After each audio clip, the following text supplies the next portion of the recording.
What's going on, everyone? Welcome back. It's Jason. We got another 40-foot high cube wind and watertight up here last night, or this morning. Well, last night, but got it off the truck this morning. So finally got my lot cleared out across the street. So I'm gonna start stacking these things up. Got my truck back working, picked up a backup truck, and we're gonna pick up get rid of the mega cab. Not get rid of it, I hate to get rid of it, but gonna sell that and pick up a bigger truck for hauling. But anyway, if you're looking for these 40-foot high cube wind and water tights, this one's got, you know, a couple little paint splotches on here. I'm not sure what the heck going there. These are not pristine brand new containers, but they are wind and water tight. They're basically cargo worthy, non-inspected. They're out of rotation between 15 to 18 years approximately. These are close to the 15-year mark, so a little bit better on the floors or the interior as far as any dents or damage. Handles are a little bit tight on this one. They close up, but they're definitely a little bit of a push, so I haven't greased them up or anything yet. But I mean, you know, they get patina on them over time. This has the two close style lower handles, which is a little different style than some of the ones I get my hands on. But if you're not familiar with the high cube, that makes this sucker 8,800 pounds dry. You see right there, and it's 9 foot 6 inches tall, 40 feet long, and they are all 8 feet wide. So I'll get you an idea. A little 8 foot wide by the exterior, tiny bit smaller than that on the inside. So yeah, right here, 9 foot 6 or 9.5 foot tall, 9 foot 6 inches. Got a little ugly right there. I'll take a little wider perspective over here so you can kind of see it past my trailer. But like I said, no major damage other than that little ugly spot right there. But the rest of the body's in good shape. 4 vents, 1 on each corner. By vents, I mean the traditional vents that come with these, nothing extra on there. You can install vents on these. They make them from Home Depot or from a container guy online, places like that. Or I throw whirlybirds on mine, but you got to be pretty damn good with the caulking to keep the water out. So when monsoons up here, the whirlybird can still get water in with a really hard side wind, can shoot through like the louvers and stuff on there. So anyway, so get a little bit of rust patina on the corners and stuff like that's pretty standard. When these things get shipped in and out, when they pick them up, they scrape these quite a bit on the columns. That's just standard issue. Even on the one trips, a lot of the companies I get them from will take, and they have a crew that just goes and they hit the corners real quick, because the one trips are perfect other than the corners or the cleats at the top. Because of the forklifts picking them up, they scrape them up over time. And if this has been on 15 years going back and forth on the ocean, it's definitely been picked up by a forklift more than once. So, but the bottom's pretty clean. You got a little divot right there, nothing major. Like I said, it's not a patch, but it looks like maybe there was a patch on this at one time. Yeah, so there was a little patch right there. You can kind of see the outline. When a patch is done in service, it's done, you know, with the same material that they have, you know, on hand. So the patch is usually pretty clean. Looks like it might have a logo on there or a number. It looks like a 45 or something like that on there. 45 anyway, so we'll get into that. But yeah, so other than that, pretty clean container, good shape. Like I said, the handles are tight. I'd rather have them tight than loose. These handles can all be replaced as well. It's about 65 bucks through a company called Mighty out of Ohio. They get brand new, sparkling, shiny handles. About 65 bucks for that, and about 65 to 70 bucks for a lockbox if you ever want to put a lockbox on one of these. I plan on stocking those. I've just been going through these containers so fast I haven't had time to even stock up on them. So I have a couple customers that are waiting on those things or like those things. I just have not got back to getting those things on stock because, like I said, I barely can keep containers up here. By the time I get one up here, they're usually gone. So anyway, this one came up. I'm just throwing it out there. I'm trying to stay off Facebook. I really don't like that race to the bottom. There's so much fake ads on there, so many scams on there. It's really not my place to do business. So I like to use the YouTube channel, where I just put, you know, if I put a for sale sign on my vacant lot here that I'm using, they sell pretty quick. So here's the inside of that little patinaed area, the little dented area on the outside. So it's got a little ugly. That's not rust or calcification or anything like that, or any issues like that. It's watertight. It's been, you know, patched up right there. And like I said, the patch on their side, they did primer on this. They use a certain type of primer. It's actually listed right here, the kind of primers and the coatings they use if you want to paint one of these. That's what they suggest, but it's also what they suggest for shipping across the ocean. So not many of my customers are buying these to ship them, they're buying them to store in. They're amazing for storage. Roof's in really good shape. Don't see anything funky up there. No major dents.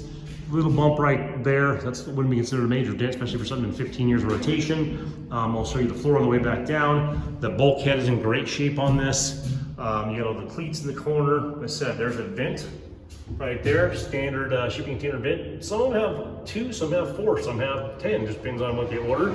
But standard is 2. So when you have 4, it's kind of nice because you have 2 extras. So there's one in that corner and there's one in each front corner. So here is the floor. So on these 40 foot, you always have a little metal section in the back, and then you either have full sheets of ply or you have these separate ones with the metal strips in there. I don't know which one's better.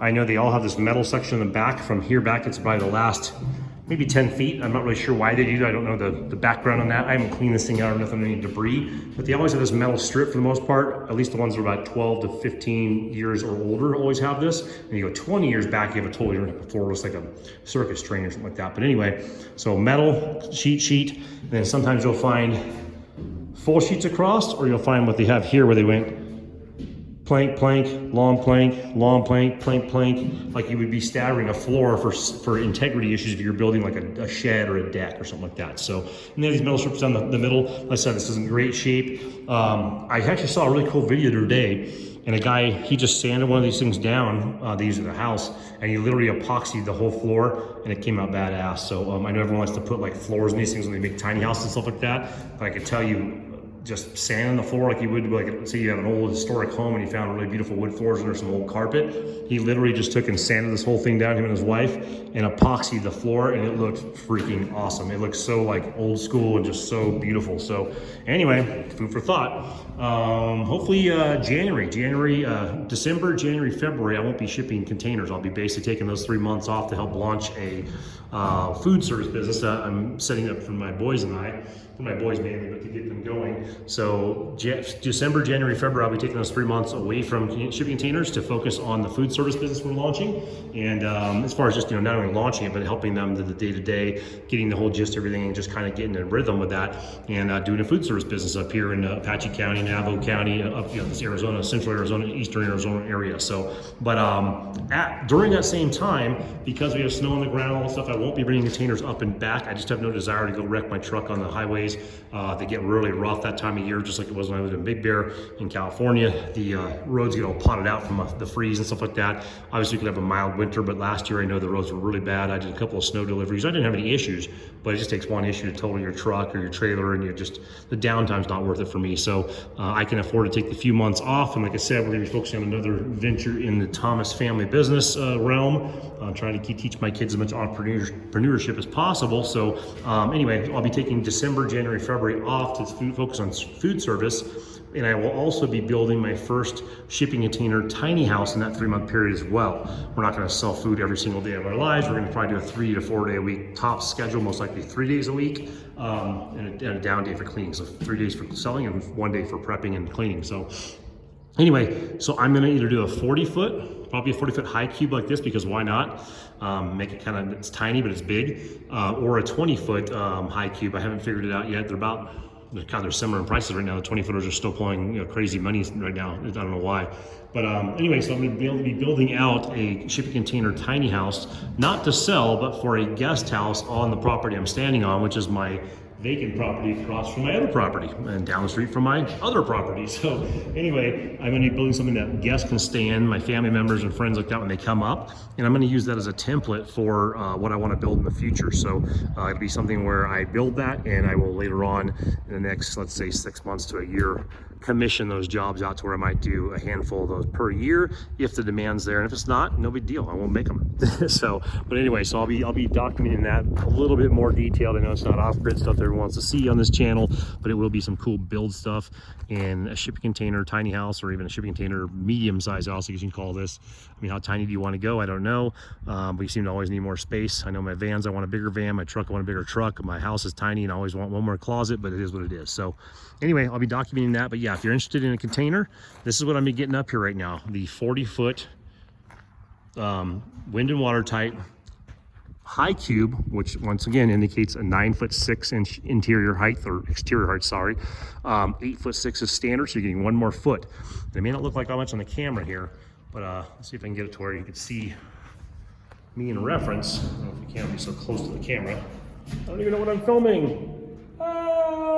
So anyway, it's tall. So, I mean, my hand completely up in the air. I'm 6 foot tall. I still got a long ways to go. I used one of these for my workshop recently, and it came out awesome. So I got rid of my 220s, sold them a couple of my customers, and become friends and whatnot.